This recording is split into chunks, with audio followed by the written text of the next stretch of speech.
Adam alaihissalam. Dahulu sebelum ada kehidupan manusia, bumi lebih dahulu telah dihuni oleh makhluk-makhluk gaib. Penduduk bumi saat itu mayoritas dihuni oleh bangsa jin. Allah Subhanahu wa Ta'ala menjadikan para jin-jin dan anak turunnya untuk mengelola dan memimpin bumi di waktu itu. Selain itu, sebelum manusia diciptakan, Allah juga terlebih dahulu menciptakan para malaikat dan iblis. Iblis sebelumnya memiliki nama lain yaitu Azazil. Iblis adalah makhluk yang diciptakan Allah dari api.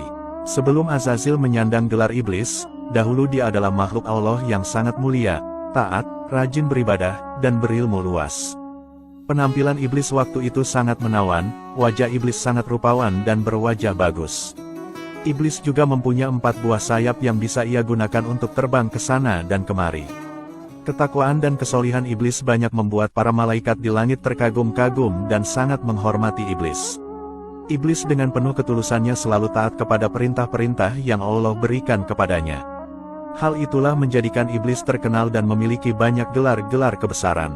Iblis dahulu adalah makhluk ahli ibadah yang super hebat. Iblis dan malaikat, dahulu pernah menjalankan kehidupan bersama-sama selama 80.000 tahun. Masa itu bukanlah waktu sebentar. Selain itu, kehebatan iblis lainnya adalah dia mampu tawaf memutari luasnya arsy Allah selama 14.000 tahun lamanya. Amalan dan kepribadian menakjubkan iblis ini, lantas menjadikannya diangkat menjadi penasehat para malaikat selama 20 tahun lamanya. Tidak cukup di situ, iblis juga menjabat sebagai panglima para malaikat muqarrabun selama 30.000 tahun lamanya. Dahulu, bumi kita ini diciptakan Allah Subhanahu wa Ta'ala hanya dalam kurun waktu 6 hari saja.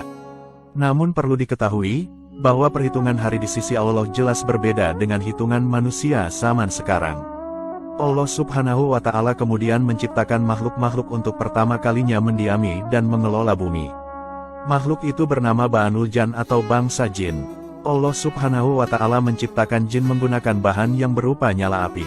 Allah Subhanahu wa Ta'ala berfirman, dan dia menciptakan jin dari nyala api. Quran Surat Ar-Rahman ayat 15. Kata jin memiliki arti tersembunyi. Hal ini karena makhluk jin makhluk gaib tak kasat mata. Wujud asli jin juga tidak bisa dilihat manusia.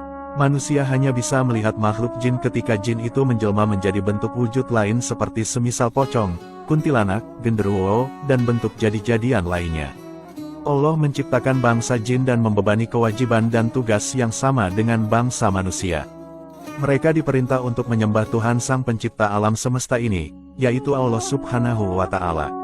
Allah Subhanahu wa Ta'ala berfirman, dan aku tidak menciptakan jin dan manusia melainkan supaya mereka menyembahku. Quran Surat Az-Zariyat ayat 56. Bentuk jin sendiri bermacam-macam, ada yang mirip seperti anjing, ular, serangga, dan ada yang memiliki sayap sehingga mampu berterbangan di udara. Jin pun memiliki jenis kelamin laki-laki dan perempuan, dan juga mampu berkembang biak layaknya seperti manusia. Namun, dahulu ketika Allah menjadikan para bangsa jin menjadi khalifah di bumi, ternyata banyak para jin-jin itu yang melakukan keonaran dan kerusakan di mana-mana. Mereka banyak yang membangkang perintah Allah dan melakukan kemaksiatan di mana-mana. Kehidupan mereka di bumi sungguh sangat tidak rukun. Mereka para kaum jin kerap melakukan peperangan dan menumpahkan darah kepada sesamanya. Bunuh-membunuh menjadi peristiwa yang sering terjadi di antara dua kubu jin yang saling berseteru dan bermusuhan. Melihat hal itu, dilaporkanlah kelakuan penduduk jin itu kepada Allah Subhanahu wa Ta'ala. Kemudian, diutuskah iblis yang dulunya bernama Azazil bersama para malaikat untuk bersama-sama menggempur dan mengalahkan bangsa jin yang sudah banyak membuat dosa dan kerusakan. Iblis sebagai komandan perang para malaikat, lalu bersama-sama menghabisi para jin-jin perusak itu sampai berhasil. Peperangan lalu berlangsung sangat dahsyat. Akhirnya, peperangan luar biasa itu dimenangkan oleh tentara para malaikat. Dalam peperangan itu, banyak jin-jin yang mati mengenaskan. Namun, banyak pula yang berhasil kabur dan sembunyi di dasar laut, di gua-gua, dan di dalam hutan. Iblis dengan bangganya bisa memimpin perang dan mengalahkan para jin itu. Sebenarnya, rasa sombong dalam diri iblis karena kehebatannya sudah Allah Subhanahu wa Ta'ala ketahui sebelumnya. Namun, para malaikat tidak ada yang mengetahuinya sedikit pun. Iblis masih terlihat sangat soleh dan nampak begitu taat kepada Allah Subhanahu wa Ta'ala. Perlu diketahui, bahwa prestasi yang diperoleh iblis sangat banyak di kala itu. Maka tak heran bila para malaikat sangat hormat dan kagum kepada iblis. Atas banyaknya prestasi dan amal soleh iblis, ia kemudian banyak menerima gelar kehormatan. Iblis terkenal dengan julukan Al-Mujtahid, yang berarti ahli ibadah sungguh-sungguh. Ia juga dijuluki sebagai Al-Apid yang berarti sang ahli ibadah. Lalu, iblis juga dijuluki sebagai As-Sajid yang berarti sang ahli sujud. Gelar-gelar itu masih belum seberapa dan masih banyak gelar-gelar lainnya. Setelah musnahnya kekhalifahan bangsa jin di bumi, kemudian Allah berencana akan menciptakan manusia untuk menjadikannya khalifah di bumi hingga hari kiamat. Namun, program Allah Subhanahu wa Ta'ala itu malah mendapat keluhan dari para malaikat. Para malaikat menganggap bahwa kehadiran manusia nantinya di bumi akan sama menimbulkan masalah dan suka berperang menumpahkan darah di atas bumi. Hal ini bisa terjadi seperti penduduk bumi sebelumnya, yakni kawanan bangsa jin yang berperilaku arogan dan suka bunuh-membunuh. Kisah keluhan malaikat kepada Allah itu terdapat dalam Al-Quran. Allah Subhanahu wa Ta'ala berfirman dalam Quran Surat Al-Baqarah ayat 30 yang artinya, "Ingatlah ketika Tuhanmu berfirman kepada para malaikat, sesungguhnya aku hendak menjadikan seorang khalifah di muka bumi. Mereka berkata, mengapa engkau hendak menjadikan khalifah di bumi itu orang yang akan membuat kerusakan padanya, dan kami nantiasa bertasbih dengan memuji engkau dan mensucikan engkau." Tuhan berfirman, "Sesungguhnya aku mengetahui apa yang tidak kamu ketahui." Allah Subhanahu wa Ta'ala berkata kepada malaikat, bahwa Allah lah yang lebih mengetahui kedepannya.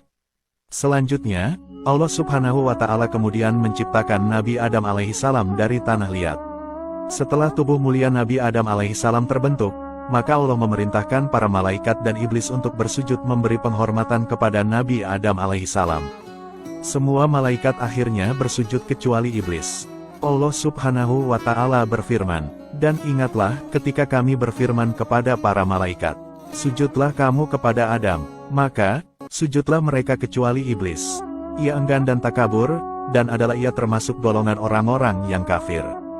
Quran Surat Al-Baqarah ayat 34. Iblis akhirnya memilih membangkang dan enggan bersujud kepada Nabi Adam alaihissalam. Allah Subhanahu wa Ta'ala lalu bertanya, "Apakah yang menghalangimu untuk bersujud kepada Adam di waktu aku menyuruhmu?" Iblis menjawab, "Saya lebih baik daripadanya. Engkau ciptakan saya dari api, sedang dia engkau ciptakan dari tanah." Quran Surat Al-A'raf ayat 12.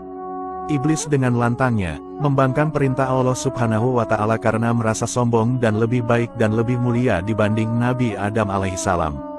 Kelakuan edan iblis itu akhirnya membuat Allah Subhanahu wa Ta'ala murka dan melaknat iblis.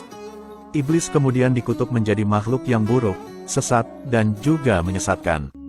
Karena sikap sombongnya itu, kemudian Allah Subhanahu wa Ta'ala mengusir iblis dari surga. Namun sombongnya, bukannya minta ampun, iblis malah bersumpah untuk menyesatkan anak cucu Adam hingga hari kiamat kelak. Iblis memohon kepada Allah untuk diberikan umur panjang hingga hari kiamat. Allah Subhanahu wa Ta'ala pun mengabulkan permintaan iblis itu.